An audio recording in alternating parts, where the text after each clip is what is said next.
It's Saturday the 14th of December. It's just after 8 AM and I'm out doing a little chilly road run this morning. It's about 5 degrees Celsius, that is, and the overnight rain has stopped. Now, I may only be doing a road run this morning, but today's video is to tell you about all the fantastic trail running I've got planned for 2025, and it's going to involve a spring marathon and my first ultra. Oh my goodness.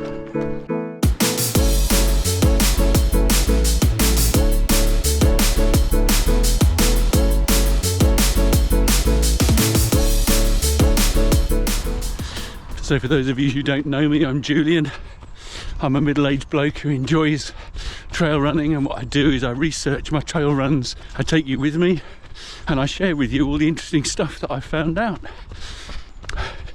Maybe you might want to do that run yourself another day, or maybe you just want to enjoy it with me doing the hard work. I'm not fast, but I'll keep going.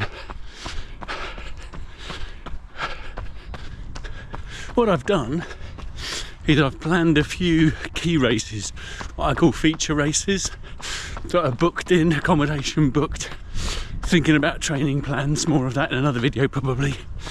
And then what I'll do is I'll fill in the gaps between the feature races with other ones, and I've got some plans for those too, but nothing quite confirmed yet. So the first feature race is in February, but before I get to that, let me just quickly tell you what little things I've got planned for January. I'm starting the year, January the 5th, with a 10k in a little village called Oundle near Peterborough in Cambridgeshire.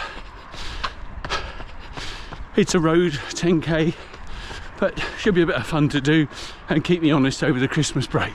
And then I have a possible race that I'm sitting on the waiting list for on the 19th of Jan, which will be a 15-miler. And then on Sunday the 26th of January, you'll find me at the National Running Show at the NEC in Birmingham. But I'm not going as a visitor.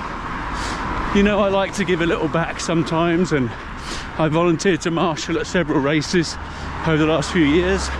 This year I'm going to be at the National Running Show helping out on the Harrier stand.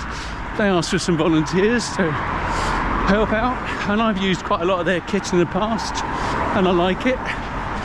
So I'm going to be with their team on the retail stand. They've got some great speakers come in, Lloyd Purvis and Claire Maxted and lots of others I can't remember.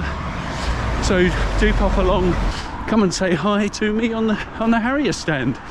So I've probably kept you hanging around long enough. What's my first feature race? Well, it's February and it's going to be the Dartmoor Winter Traverse. It's a 30k 18-mile run across some pretty wild moorland. If you don't know Dartmoor, it can be a ferocious place. And so this one is going north, all the way from Princetown in the middle, right up to Oakhampton. There's going to be moorland, there's definitely going to be bogs. There could be any kind of weather. It could be -15, it could be 15 degrees and blowing a hoolie. You just don't know, you're going to have to be prepared for everything. So that's the exciting thing that's coming up for me in about 9 weeks' time. I should add that some hardy souls or crazy people will be doing a full 50k 30-mile run, doing the full crossing of Dartmoor. Amazing. Then we get to March and I don't have a feature race, but I am looking at maybe a 20-miler along the River Thames.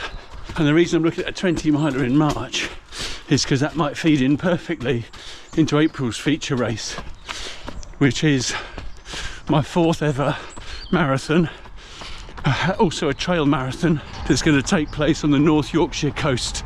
So it's a 26-mile point-to-point coastal run between Redcar in the north coming down to Whitby.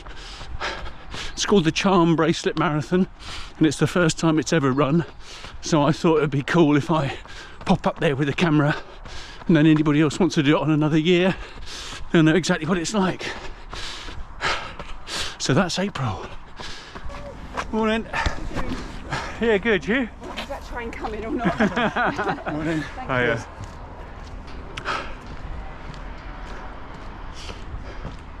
So That's April. Currently May and June are clear, and they're clear because I want to plan in races into May and June, because I'm going to come out of the Charm Bracelet Marathon and I'll be very tired, and I want to give myself a little bit of time to relax and recover, but then I need to build up again, and I haven't put together a training plan yet.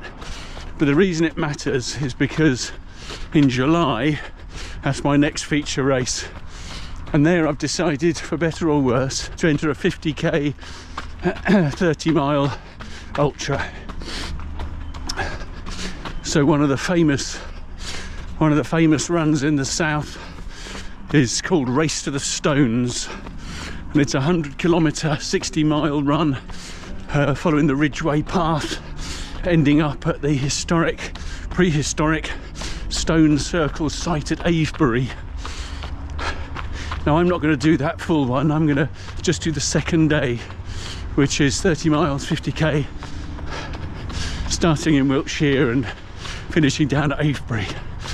So quite frankly I'm a bit scared, but it's incredibly well supported. There's thousands of runners. It's not cheap, but then I'm paying for the support because that'll give me the confidence to maybe attempt another one another day. I can't believe I'm just saying that. It wasn't long ago I said I'd never do a marathon. It wasn't long ago I said I'd never do a marathon again. Now I'm about to do my 4th, and before I've even done it, I've signed up to do a 30-mile race 3 months afterwards. What fun we have. So if you've never done an ultra before, then why not come with me? I'm planning on doing some videos on the training and the prep, and obviously there'll be a video of the run itself to show you how I get on or don't get on. I'm really looking forward to that and really quite scared by it all at the same time, which I think is how it should be. And I think, as they say, anything that doesn't challenge you doesn't improve you. So there we are. Let's do it. Following Race to the Stones in July, I've booked myself a little half marathon. Oh, listen to me, a little half marathon. I booked myself a half marathon in early August, just because I want to do it. It is a half marathon on the Northumberland coast, so farther north than I've been before, and it runs along the coast and then coinciding with the tides across the causeway to the beautiful holy island of Lindisfarne, at which point a coach will pick us up and take us back to the start, unless of course you've missed the cut-off, in which case you've got to get your own way back. So I really hope you'll be able to join me on some or all of those. It really isn't the same without you. So feel free, if you want to subscribe and click the notifications bell, and you won't miss a thing. What about the autumn then? Well, autumn very much work in progress at the moment. I've only got one race planned. Again, it's because it's one I wanted to do. It's a 30k down in Sussex, and it's called the Rye Ancient Trails. So it's very much some ancient roads, ancient paths of long ago. There'll be lots of interesting stuff to share with you about that, I'm sure. That's where we're at so far with 2025. What do you think? I do read all the comments.